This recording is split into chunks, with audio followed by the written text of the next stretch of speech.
안녕하세요. 손해사정사가 들려주는 보상 이야기 숨은보험금 TV입니다. 넘어져서 다치게 되면 뼈에 금이 갔다, 골절이 되었다 이런 말 많이 들어보셨을 텐데 다 같은 표현이에요. 즉 뼈가 부러진 거죠. 오늘 시간에는 허리, 등뼈가 골절된 적 있다면 받을 수 있는 숨은보험금에 대해 알려드리려고 합니다. 찾을 수 있는 보험금이 수천만 원일 수 있기 때문에 이 영상 끝까지 보셔야 됩니다. 허리나 등뼈가 부러지는 경우는 굉장히 많이 있습니다. 대부분 엉덩방아를 찢거나 높은 곳에서 낙상하는 경우 골절되는 경우가 많죠. 저희 고객분들의 실제 사례를 보면 욕실에서 미끄러지거나 자전거를 타고 가다가 넘어져서 다친 고객분도 있었고요. 농사일을 하시다가 주저앉거나 건설 현장에서 낙상하거나 교통사고, 그리고 무거운 물건을 들다가 다치는 경우도 있어요. 우선 허리나 등뼈가 골절이 되면 극심한 통증으로 병원에 가게 되죠. 병원에서는 엑스레이를 촬영한 다음 CT나 MRI를 촬영해요. MRI를 촬영하게 되면 골절된 부위에 음영이 달라서 정확히 보이죠. 이 사진을 보시면 다른 부분들은 어두운데 이 부분만 하얗죠. 두 번째 사진을 보시면 다른 부분은 하얀데 이 부분만 까맣죠. 여기가 골절된 부위예요. 쉽게 말해 색깔이 다르게 나옵니다. CT를 봐도 알 수 있어요. 이 부분을 보시면 위아랫뼈에 비해 다르게 보이시는 것을 확인하실 수 있어요. 골절된 부위를 자세히 보면 다른 척추뼈에 비해 사다리꼴 모양으로 약간 내려앉는 찌그러지는 부분을 볼 수가 있어요.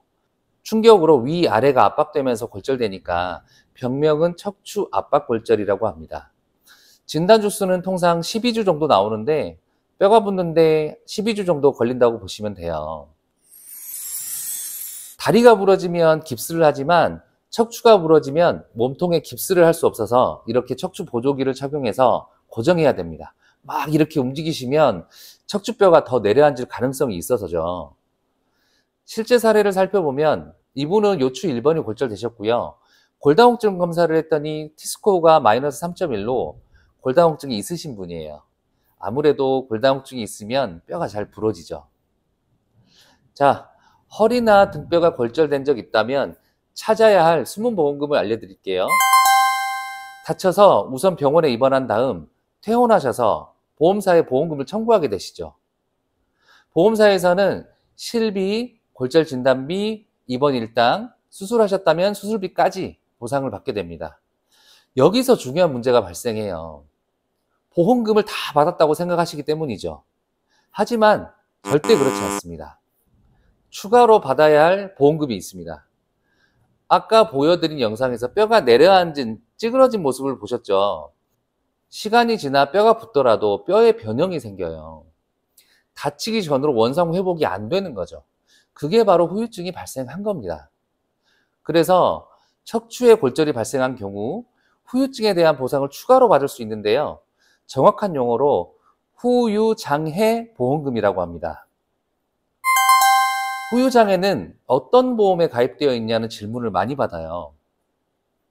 실비보험에도 가입되어 있을 수 있고요. 운전자 보험에도 가입되어 있을 수 있습니다. 즉, 손해보험은 기본계약으로 가입되어 있는 경우가 많고요. 생명보험은 특약 형태로 재해상해특약이라고 기재되어 있어요. 이외에 농업을 하시는 분들은 농협에 농업인 안전보험을 가입하시는데 여기에도 후유장애를 보상해요. 그리고 회사의 단체보험이 가입되어 있는 경우도 있고요. 시청이나 군청에 시민안전보험에 가입되어 있는 경우도 있습니다. 와우. 자, 그러면 후유장애 보험이 여러 개인 경우 각각 중복해서 받을 수 있는지 문의가 많은데요. 모두 중복해서 받을 수 있습니다. 결론은 많으면 많을수록 좋아요. 이분은 보험 세계에 2억 7천만 원의 후유장애 담보가 가입되어 있네요. 2억 7천이라고 해서 보험료가 엄청 비싸나? 이런 생각하실 수도 있는데 후유장애 담보는 매우 저렴하니 많이 넣어두시는 것을 추천드립니다. 그렇다면 이분의 후유장애 보험금은 얼마나 수령할 수 있는지 러프하게 설명을 드리면 적게는 3천만 원 내외에서 많게는 8천만 원까지 받을 수 있습니다. 이렇게 큰 금액을 받을 수 있는데 모르고 지나치는 경우가 너무 많죠. 후유장애는 수술을 해야 받을 수 있나요? 아니요, 수술 여부는 중요하지 않습니다. 척추가 골절된 경우 수술을 하지 않은 경우가 많고요. 골다공증이 있거나 내려앉은 정도가 심한 경우 골시멘트 시술을 하기도 하고요. 신경 손상의 우려가 있는 불안정성 골절의 경우 이렇게 나사못으로 고정하는 수술을 하기도 합니다. 후유장애 보험금은 수술 여부 관계없이 모두 보상 가능합니다. 5년 전에 허리 골절된 적이 있는데 후유장애를 몰라서 못 받았는데 지금은 안 되는 건가요?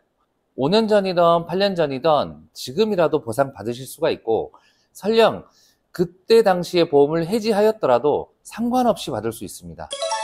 보험금 청구권은 3년이지만 후유장애 보험금은 기산점이 다르기 때문에 기간에 관계없이 가능하다고 보시면 돼요. 후유장애 진단을 받으면 국가장애인 등록되는 건가요? 이런 질문이 많아요. 국가장애와 보험의 후유장애는 기준이 전혀 다르기 때문에 별개라고 보셔야 됩니다. 그럼 후유장애 보험금을 받기 위해서는 손해사정사나 전문가에게 이 일을 꼭 맡겨서 해야 되나요? 저는 그렇게 생각해요.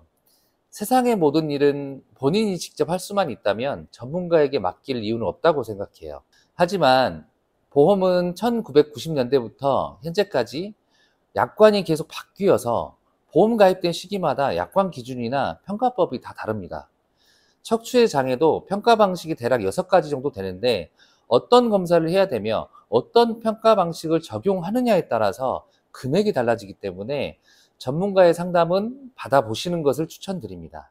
오늘은 허리가 골절된 경우 받을 수 있는 숨은 보험금에 대해 설명드렸고요. 구독자님들께서 꼭 합당한 보상을 받으시길 바랍니다. 시청해 주셔서 감사합니다.